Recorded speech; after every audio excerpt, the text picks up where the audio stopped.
ఇవాళ strawberry moon వస్తుంది అన్నారు 29th జూన్. సో మేము టెర్రస్ పైకి వచ్చాం చూడడానికి. కట్ చేస్తే డైలీ ఎలా ఉంటుందో అలానే ఉంది నార్మల్గానే.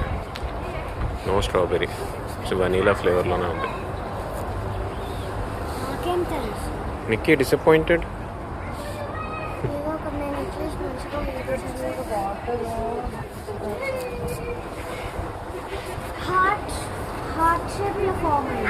బట్ యా సీలో దాని రిఫ్లెక్షన్ పడి ఇంకా బ్యూటిఫుల్గా కనిపిస్తుంది.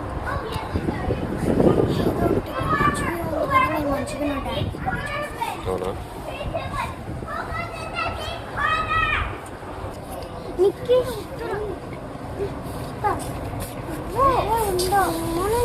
ప్రాక్టీస్ చేసుకుంటాను.